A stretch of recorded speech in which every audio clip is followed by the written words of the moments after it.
Alrighty. Welcome back, Baloo. Are we Baloo the bear, or are we finally going to get Baloo the bull? What's going on? You're never gonna get Baloo the bull. I'm a No? bear. I can be bullish, and we can talk about being bullish. Let's do that. But Are we yeah, bullish? Are we bullish? What's going on?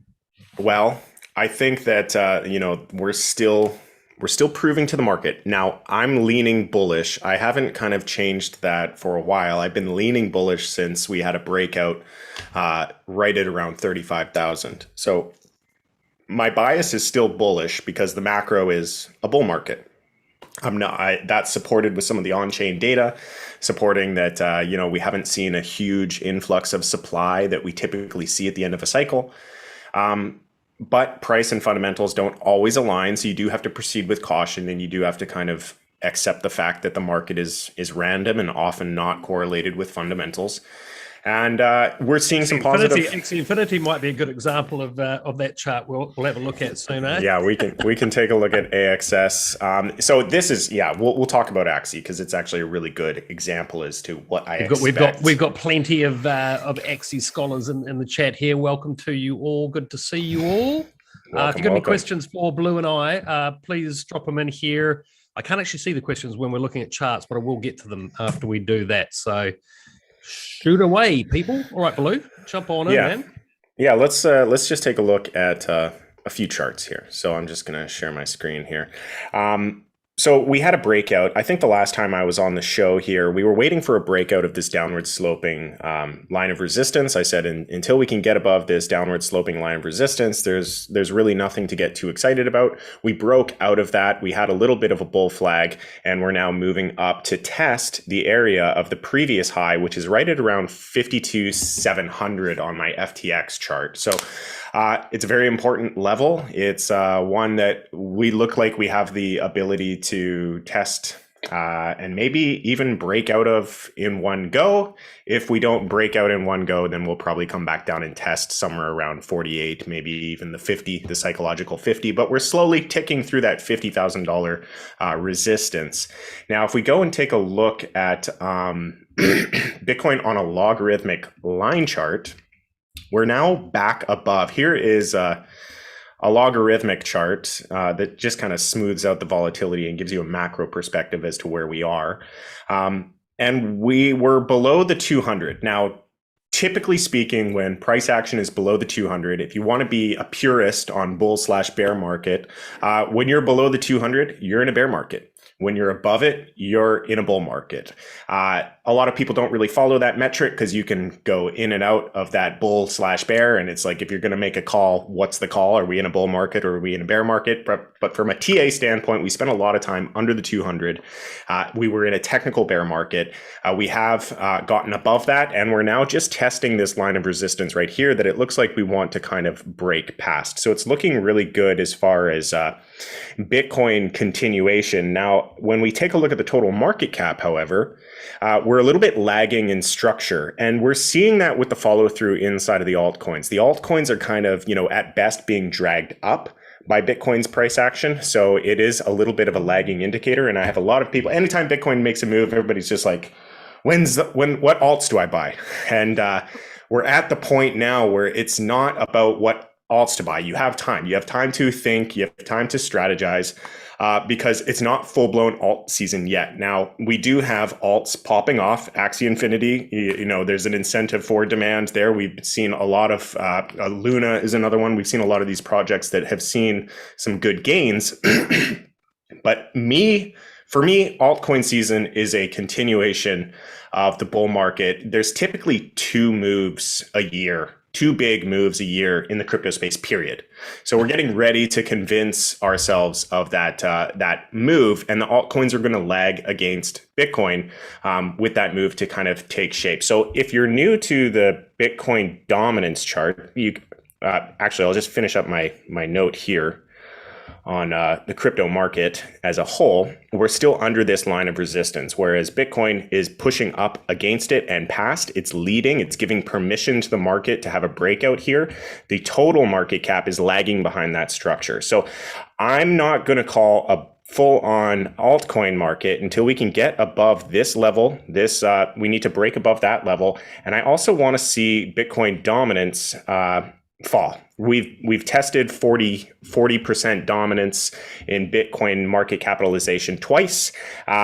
So that would be, to me, that's the area to watch for. Once we start falling below that level, maybe we have a pretty good alt season going from 40% to maybe 20%. You know, the numbers are arbitrary. But for me, altcoin season doesn't start until we are in this channel. I've got an alarm set. I'm ready to go. I'm positioning and front running some ideas. But yeah, it's not quite altcoin season yet. It's kind of popcorn season. So you're going to get a randomness across the board. Go on then. What altcoins are you looking at, Baloo? Can you tell us? So yeah, I mean, I've got a few plays that I'm keeping an eye on, and they're kind of just structurally in different spots. And I've got a couple plays that are more on the fundamental side. So two more on the fundamental side is Stake. So XDAI's governance token, their validator token.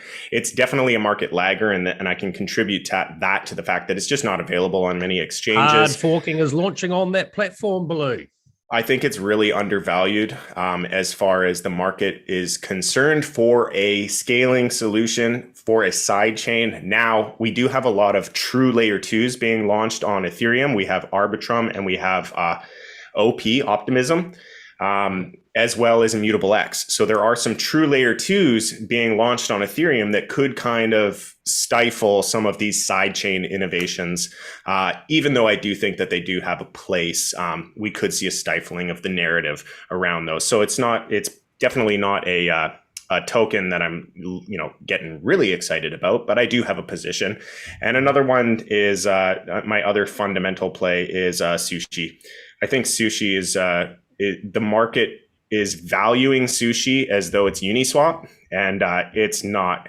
It's so much better than Uniswap. So from a utility perspective, I think that Sushi users are a little bit more developed. They're more, you got more whales playing on Sushi than you do on Uniswap. And there's some interesting promises that are coming, but I don't typically hold my breath for these types of launch type things, but show you an NFT marketplace is set to launch at some point in October. And that's going to be an immersive gallery that's available to go into with VR. So you can put on a VR headset and walk around the art gallery. And it differs from other NFT marketplaces where those ones give you a 50 megabyte upload limit for your NFTs as an artist, as a creator. This one's giving you 500. So it's a 10x in the amount of data that you can put onto this NFT marketplace. So big claims, don't hold your breath. We got to see how it all pans out, and we have to see how the market responds to it. But those are kind of my fundamental plays that I'm looking at. From a purely momentum play, I really like Solana. We're seeing a lot of adoption in the Solana ecosystem. It looks like we have a nice, healthy consolidation here. If we pull a fib retracement right from, we can go from the low here, from the low to the high, we're still in. We did not come and test the 618. I like that. I prefer when assets come and test the 0.5. It shows that there's a little bit more bullishness and there's more market acceptance of that asset. A lot of people are trading NFTs on the Solana ecosystem, myself included. So we're just seeing a lot coming out of Solana. Solana is basically, probably the biggest innovation in terms of user experience we have this cycle. Its user experience is really, really good. It's what I imagine. Because it's centralized, Baloo. No, I know that, but it's actually, it's cool because you can look into the future and you see what Ethereum is going to look like one day. You have that user experience as to what Ethereum is going to be like once we, deal with scaling, once we get to that next level where you can have the same throughput as a centralized option like Solana, but it's decentralized. So I'm excited. I think that it's going to be the performer of this cycle. So I'm monitoring that for a breakout as well. We've actually been looking at a couple of gaming tokens that are built on Solana, one called Star Atlas. I think the boys have been buying up the NFTs in that left, right, and center. Yeah, I feel like the NFT space in Solana is very much so comparable to what's going on Ethereum. So a lot Mhm. of the gaming NFTs, if they make a claim towards gaming, there might be a game, but what's actually happening is people are just speculating and bidding up the price and just creating an inflation of the underlying assets. There's a Yep. lot of that on Solana. I'm participating in that. I just bought some red pandas. What? Some red pandas. I'm part of the red panda squad, so Right. I'm flipping my pandas. What do you do with a red So panda exactly? you hold it until it's worth more money, and then you sell it. Right. Okay. Fantastic. I hope that works out you for know, you. it's just, but that's whales are really playing a game in these NFT marketplaces, and there's a lot of profit that can be made if you can capitalize on the engagement of a community and Mm. understand that people are willing to put hard-earned money into these things, and they'll hold on and see these price appreciation. So I'm getting into these communities early on. I'm riding some of the hype, and then I'm selling to those that want the NFT more than me. I'm kind Mhm. of flipping. I'm looking at NFTs in a very different light than most other people. A lot of people are collecting and they're buying rares and they're doing this and they're doing that. To me, NFT marketplaces is kind of the first. It's like a true DeFi order book. We haven't solved the order book issue inside of decentralized finance yet. Mm. We need higher throughput to be able to do that. So DeFi's, or not DeFi, NFTs can also be kind of looked at as an order book. So I just buy the floor. I don't Yeah. care about the rarity or anything. I buy the floor, wait for Yeah. the floor to go up, and then I get out. So So, I made a move into Solana a few months ago of a higher price than it currently is, but for me it's a long hold. I mean, I do see a hell of a lot happening on it. As I said before, a lot of the gaming tokens are launching on it because it is yeah, centralized. It's probably a bit more efficient than on yeah, other blockchains. Um, but flip side of that is, I guess my strategy there is, I think that sort of generational wealth that you can make is, as you say, it's by getting into the communities, going into the discords, being early, understanding crypto culture. But obviously, there is so much going on in the space; it's almost impossible to keep up. So for yeah, me, what is happening with these games, specifically on Solana, I've just bought the base layer, so to speak. yeah, They do well. Solana's doing well, so that's my investment there. But I yeah, have bought a lot of NFTs lately, Baloo. yeah. Swords, helmets, belts, Very nice. lots of See, them. I'm buying drawings that a 5-year-old could draw, and I'm buying pop cans and Good. just useless stuff. That's kind of a strategy that I'm looking at. The more useless it looks, the better. And Me not too. financial advice, of course. I'm No. being a complete degenerate about it. So please understand that Absolutely. it is So what it look, is. sentiment seems to be rather positive at the moment. I mean, that's not difficult to do after what feels like months of absolute negativity. We've had obviously the head of the Fed in the US, Powell, has clarified that they have absolutely no intention of reeling in crypto. We've had the head of the SEC with the same remarks in the last 24 hours. Obviously, talk of an ETF. Do you think we could be really off to the races here? This sort of 100K end of year figure that's been banded around for so long. Is that in play for you? What's your feeling on sort of overall sentiment, and are the charts reflecting that possibility? The charts are still at an inflection. I can't Yeah. get ahead of the chart. I can't. Excuse me. I have to wait for confirmation. If you're asking me what the TA is saying, the TA has a lot of money on the sidelines waiting for these confirmations to come in, waiting for the supply shock to come in. It's not here yet. If you're asking me what I think, if I was to pick a side based on pure speculation and knowing that most people's decisions are right about 30% of the time, I think we're going to have a blow off top end of year bull market. Yeah. But that doesn't mean anything. I'm just some dude on the internet that has an opinion. Okay. Somebody says 50% dump incoming. I don't know about that. Tiller, is SLP, will it continue to pump, sir? Yeah, we can take a look at SLP, but before we do that, I do want to just take a look at AXS and just talk about staking. The Ronin Dex is being teased. They did They did a community call just the other day to talk about, some of the developments that are coming into Axie Infinity, and they teased the DEX again. I think the DEX is ready. They're just testing it, which is good. You need to make sure that this stuff is functioning appropriately.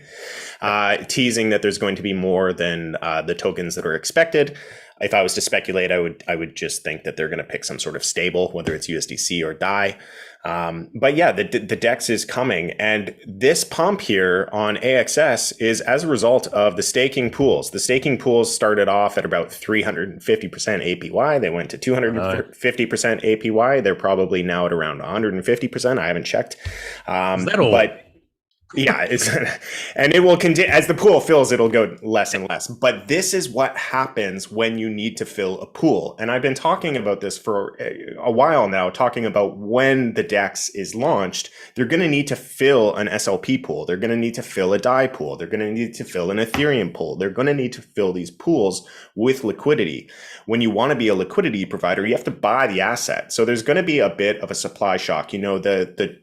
The team mentioned that they're not exactly upset with the fact that there is an SLP glut in the system right now. They cited to an expectation of onboarding new users. I think they're also taking into consideration that there's going to be liquidity providers that are going to be buying up a lot of SLP to fill those pools.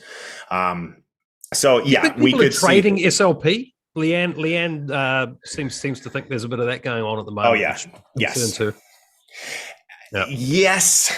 And I would say that even the scholars will start trading. Now, trading is kind of a broad term. It can mean a lot of different things. You can be using a chart when you trade. You could just be using sentiment when you trade.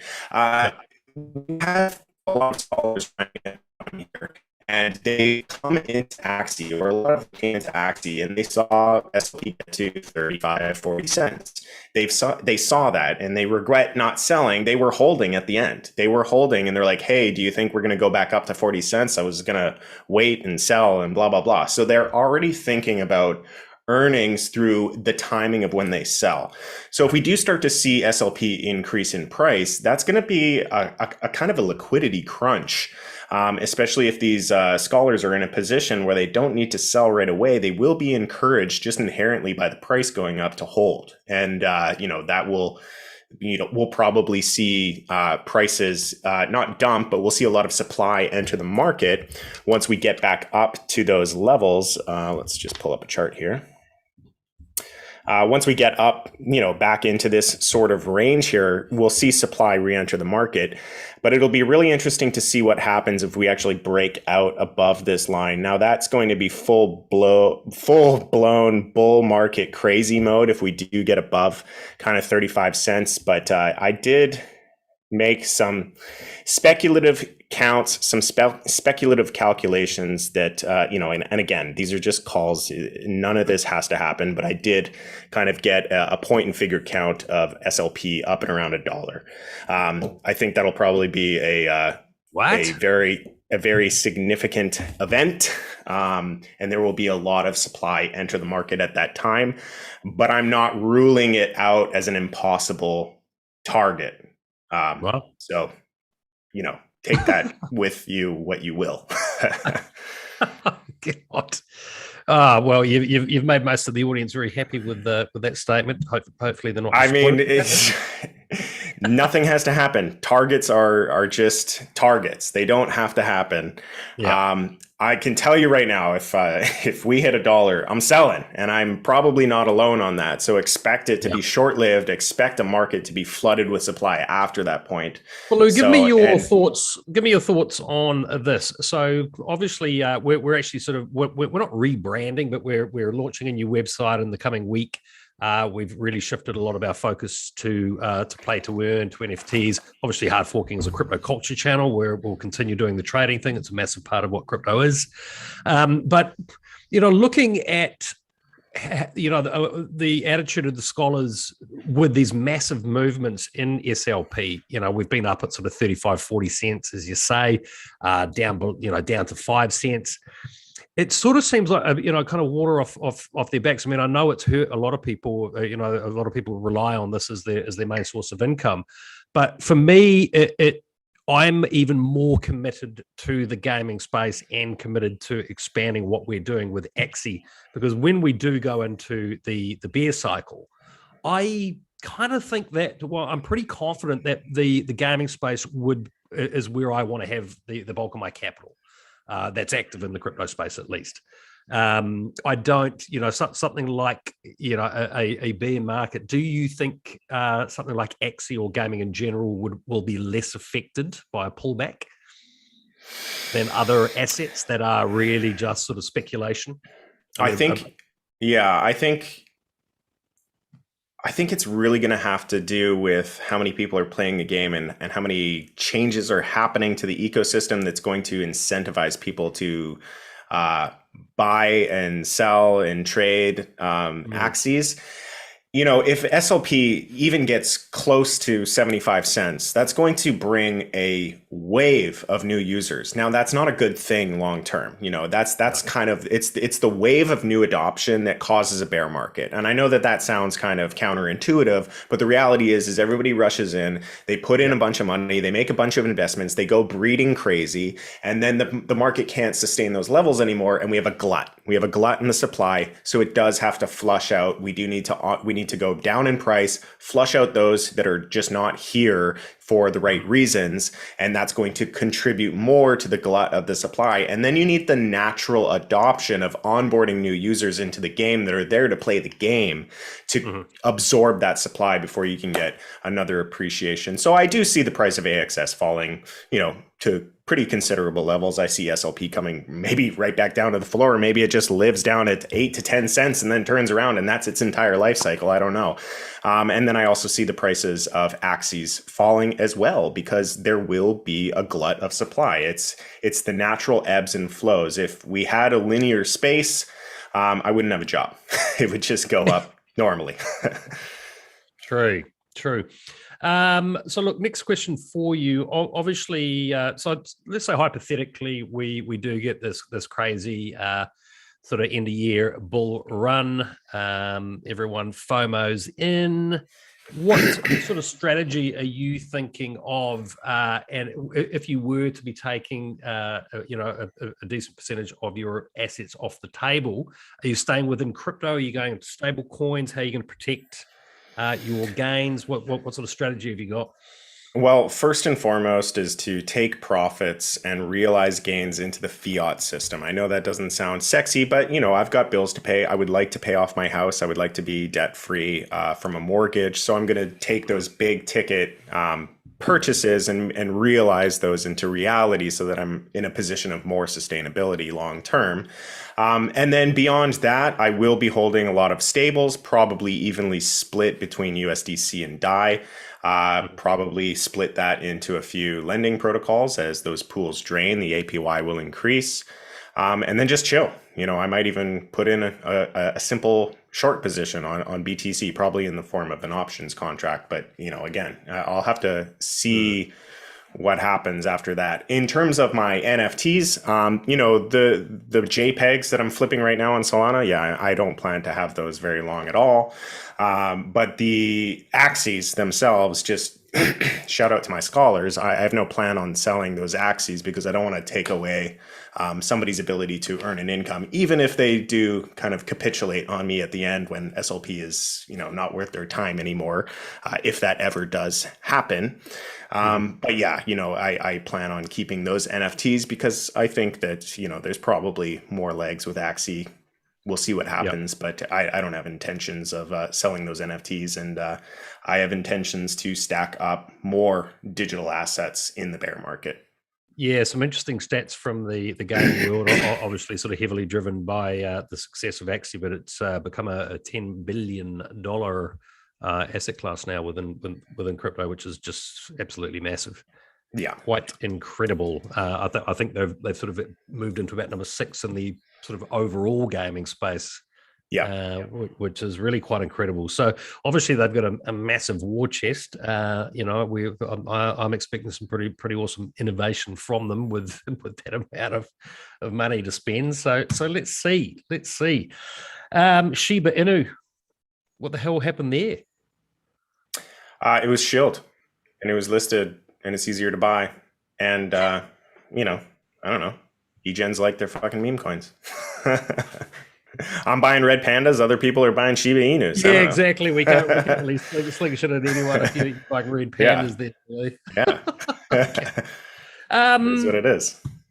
Could you bring that Bitcoin chart up again and just have a look at the that resistance point again? And a couple of people have asked me if you could explain exactly what a bull trap is and how you can spot one.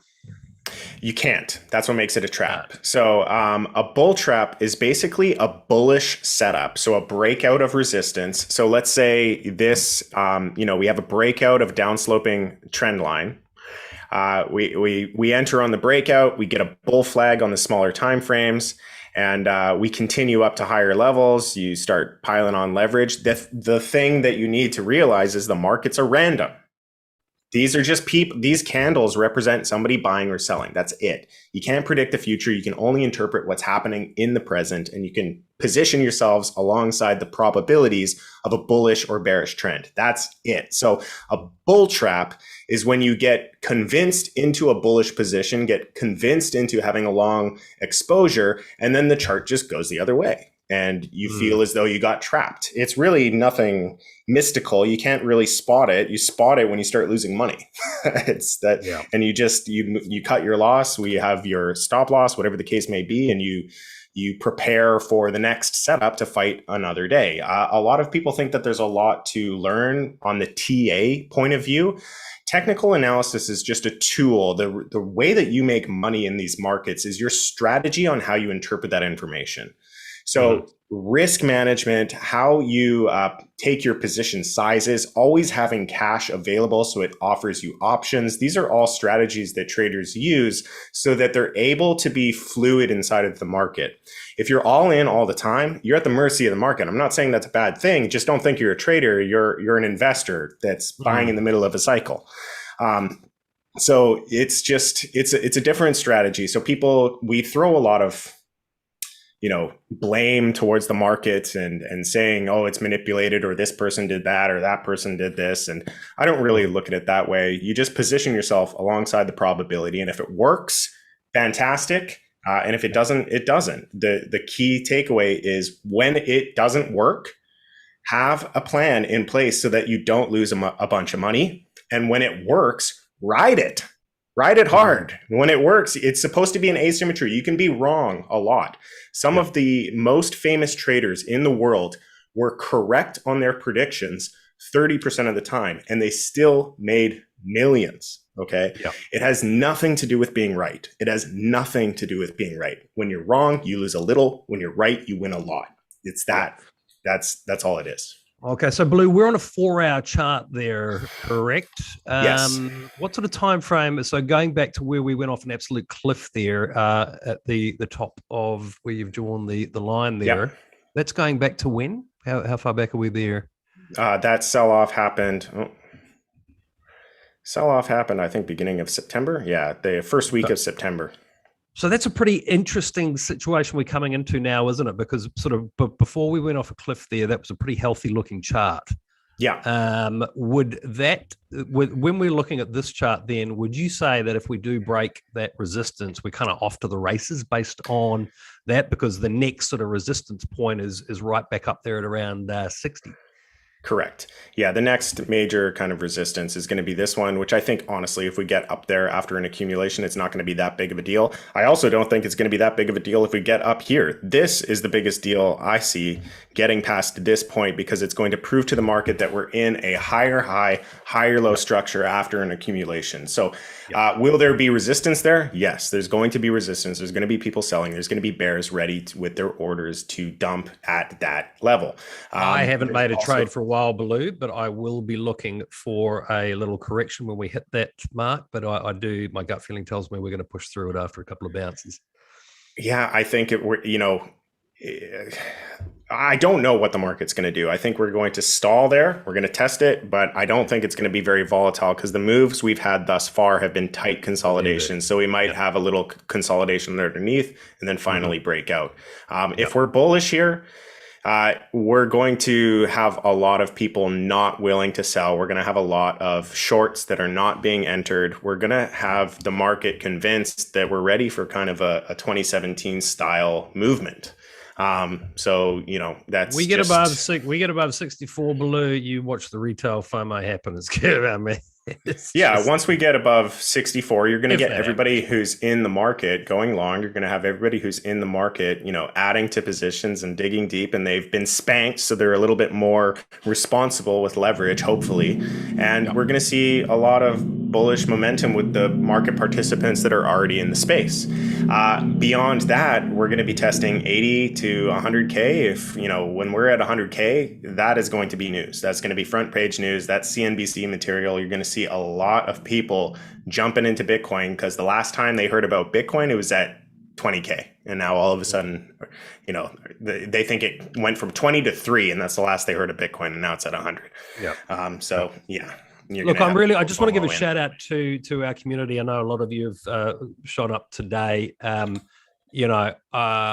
Just a word of caution around trading. I think this is a great opportunity for you to listen to Baloo and I, our thoughts on sort of the market psychology, that FOMO that we're talking about. You've all been, you've been our scholars for a while now. You've had a good time to sort of understand crypto, and I really, really like the fact that you do show up for these shows. Nothing, we obviously look at Axie, etc., but it's an important thing to. You're gonna see the best and worst of human psychology unfold over the next few months, in my opinion. So listen to what Baloo has to say. We're not here encouraging you to trade whatsoever, but understand what we're saying about these market cycles and the psychology and what's going to happen if we get above 65. You watch the madness begin. Yeah. And understand that, the reason price is cyclical is because the people who bought at the bottom get rich and they start taking profits. And correct. It's, the adoption and the fundamentals always continue. I'd say linear, but in technology, it's exponential. So we do have an exponential curve of innovation and an exponential curve of adoption, but don't think that that's going to correlate with a continued exponential curve of price action. There's ebbs and flows because people make money and then they take profits. They start buying houses and buying cars, buying Lambos, buying watches, whatever, putting money in the bank. They do start reducing exposure to this market, and it has an effect. The market can't just carry it forwards all the time. Yeah, I don't think you're ever going to be on here showing us your latest Lambo and watch like our man Richard Hart seems to be all he's doing these days. Yeah, no. I travel lightweight. Actually, anyone in the chat own any HEX? Let us know. I'm quite intrigued to see whether the community's invested in that one. Wink, wink, nudge, nudge, Baloo. Maybe another day. Oh, you want me to look at the price manipulation chart? Okay. Yeah. So have you got Rev token up there? Were you going to talk about that? I think I do have Rev up here, actually. I'm actually going to buy some cars. Right, I've been sitting on this token forever. I've been staking. I've been staking a car. It's not a lot. What do you think of the game? Do you think the game's a winner? I think the game's shit, if I'm being honest. Okay. There's two ways to play the game. You can play the game purely on your specs of the vehicle that you own, which is called a time trial, which basically you just put it in, you pay your whatever rev. I don't even know what it is, like 10 rev or something, and you get to do a lap. And however you rank amongst all the other people that are doing that based on the performance of the vehicle that you've purchased, you'll end up on a leaderboard. But then there is the actual skill side of it as well, where you have to drive the car. I suck at that. I've never been good at racing games. It's not for me. I've staked my car so that somebody else can play it. And we'll just see what happens with that. Chart's looking decent. It's certainly not breaking out, but these are the types of patterns that if you are long-term bullish on something, you would want to become a participant in these types of structures. You know, we had a long bowl-shaped accumulation. We're coming back down potentially for a higher low. So you would want to campaign into this position. Take, you know, it's a midterm hold. It's not something that's just going to break out as soon as you buy it, and it'll probably retrace and you can buy more. So you campaign into that position and then wait for the harvest season of the seeds that you planted on this accumulation. It's in accumulation mode. So accumulate. Okay.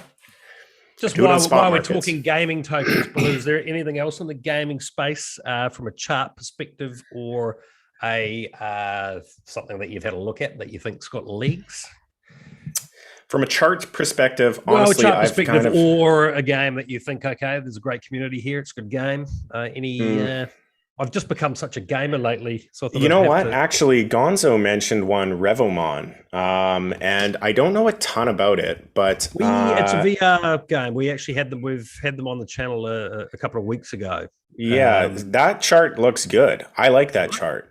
Yeah, it's similar to what we're seeing in Rev. So maybe a lot of these tokens that have a similar structure are priming up for a similar move. You know, that's kind of the thing that we see. You know, gaming tokens start to pump, privacy coins pump, smart contract platforms pump, and a lot of it has to do with the fact that they kind of go through their own price cycle. So Revomon had a big run up.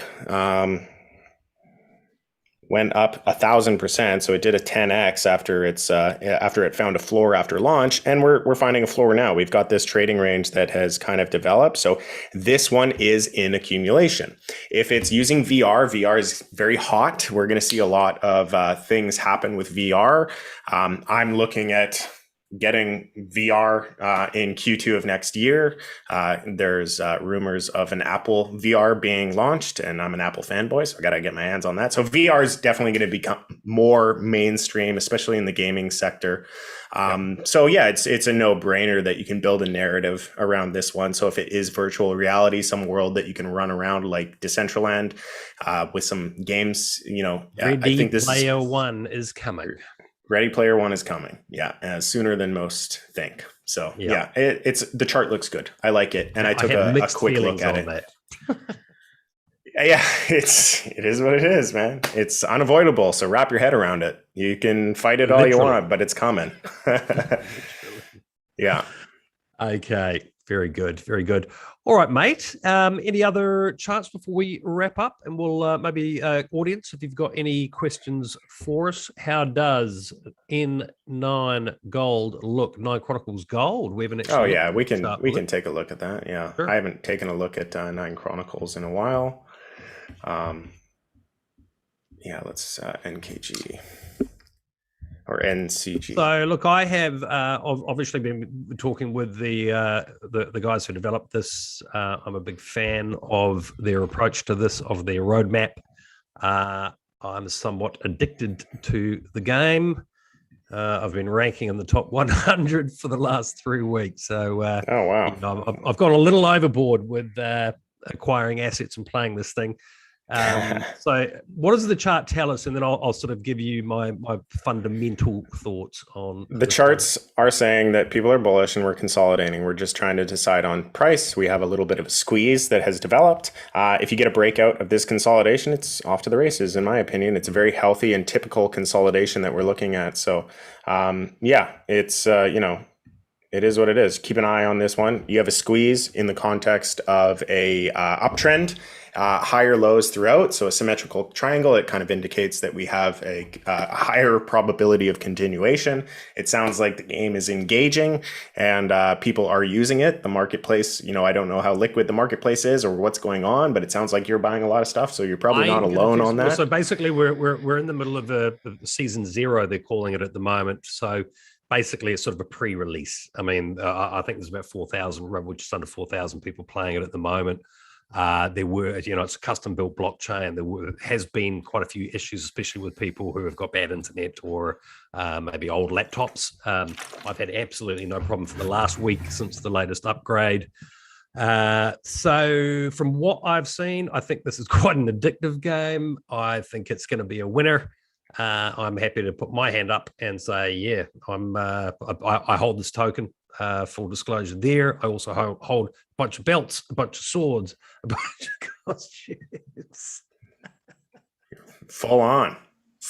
Absolutely. Look, Yeah. I think, the NFT gaming space is just growing and growing and growing. This one's kind of under the radar at the moment, and I suspect the team has kind of wanted it that way. I don't think they want sort of the big YouTube brands sort of say, hey, this is the latest hot thing, because if everyone rushed into this game right now, I'm not entirely sure their blockchain would support that.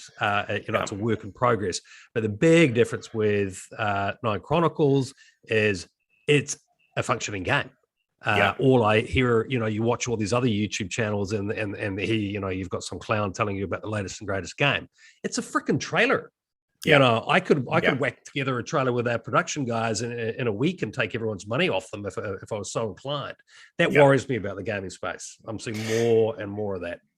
Yeah, and I think it's a very weird space we're in, isn't it? Where, the smart decision you can make for a game developer at this point in the bull market is to just shut up. Don't do anything, let the game speak for itself, let the community build on itself. Because if you're too loud, you're just going to bring in all the degens. You're going to bring in all the speculators. Let this fly under the radar, because it's only going to make it healthy. You need a good, strong user base. A base of users who are playing the game, who like the game, who are trading in the marketplace, who are giving it liquidity, who are, buying and selling and are interested in the game, because all of these other ones that are showing slick trailers and selling tokens, when it's time to play the game, there's no base. So how do you assign value on that? How do you know where the floor is? How do you know what the value of the assets are? You don't. You need the people that are here to play to decide all that first, so that the speculators have something to work with when they do eventually come in and mark everything up and kind of, bring it into a boom cycle. Nine Chronicles will be interesting for me, Baloo. Sort of over the next month, I think I'll be in a pretty good position to really judge how liquid the actual sort of in-game economy is, and I'll certainly be reporting on that back to the community. Because I'm in there. I've bought a bunch of assets, but that's effectively to win the prizes that are available. That's what you want. Zero. And if if it's anything like Axie Infinity, if you own the NFTs from a successful game that was part of the original launch, my attitude is own the assets right now, not the tokens. So I'm more than happy to be buying these things. I told my mother the other day that I spent a couple of grand on a belt. She hasn't. Then I explained it's an in-game. She hasn't talked to you belt. since. Oh no! Well, she sort of forgot my birthday, and he's buying $1,000 belts. They're not even real. Kind of. Yeah, but look, the other thing that I would say, we're looking at this chart. It's early days for this thing, so I think, they had a situation of some people that were mining this token initially. So you had a handful of quite big holders. I think they've had an opportunity to get rid of a lot of their tokens, which is why we sort of saw that dump a while back. Also, they are restricted at the moment to selling only 5,000 a day. So, there might be a couple of big whales out there that might affect future price action. But for me, man, I'm a buyer of this token, anything under $1. And, more importantly, I'm certainly not selling any that I have. I'm playing the game on the daily. I rate it. And we are building a scholarship model around this game as well. So community, if you are able to download this game, go ahead and do it. It's good fun. All right, and I'll just wait for it. What else? I'll just wait for it to be available on Mac so that I can finally play it as well. That's coming. That's coming. I was chatting with the devs today, so I'll certainly be updating the community on the weekly basis as to developments in this game. But yeah, I think it's got a big future. The Axie server has a little sticker that says "Soon TM." It seems to be a thing with the gaming community. Soon, it's coming soon. Okay, coming soon. Whatever. Coming soon. Yeah. Okay. Do we have any more charts, or should we wrap it up for a Wednesday? Yeah, I got one more just to drill this point home. Okay. Bitcoin's leading. Okay, Bitcoin's leading in structure. Bitcoin is ahead of the rest of the market. Okay. Understand that. Why am I telling you that? Why am I trying to make this point? Is because you do have time to do research. You don't have to FOMO into things that are mooning. We're in popcorn season right now. You're going to have random stuff go. Okay. Do your own research, look at the projects, find applications, find why people are buying the token. And if you're an investor, position yourselves along that. If you're a trader, wait for the breakout of those coins. And then in the meantime, we are not full blown altcoin season until we enter this channel. So we'll draw that line on BTC.D, 40%. Once we start going below 40%, then we're in altcoin season. Yeah. Yeah, there was an interesting tweet. I mentioned it on our gaming show that I posted this morning. Raoul Paul, who's sort of the darling of the institutional space in crypto, he tweeted that he simply can't sort of wrap his head around a lot of this. It moves so fast, and there's so much to take in. For me, that's what represents the opportunity for all of you watching. We're a crypto culture channel. You are crypto. You are the culture of crypto. You're really, anyone watching this, you're really. So you have such a great opportunity to be smart here and get involved in as many communities as possible. Get into the Discord, be early, find things that you really think are pretty damn cool, and especially in the gaming space, and get involved, go in there and check it out. Generational wealth can be made with, a small amount of capital. And so often you don't even need that initial capital, get in there and play the game. You win the tokens. Nine Chronicles. I made over $300 in their token just by performing some tasks and going through some levels. So no money down, boom. I made that in a couple of days. So those opportunities, there's plenty of them out there, community. So get stuck in. Don't FOMO in like the rest of retail is about to in a couple of months. Now's your time. Yeah. Excellent. All right, Baloo. I will let you get back to your tropical paradise island. And thank you very much. We'll see you back here next week. I'll be back here tomorrow, everybody, with Jesse and Leanne. Thank you so much for joining us today. As always, if you haven't subscribed to Baloo's channel, make sure you do, people. He makes awesome content. Somebody that I rate very, very highly, and great to have him as part of the hard forking community. Okay, thanks, matey. We'll see you very soon. And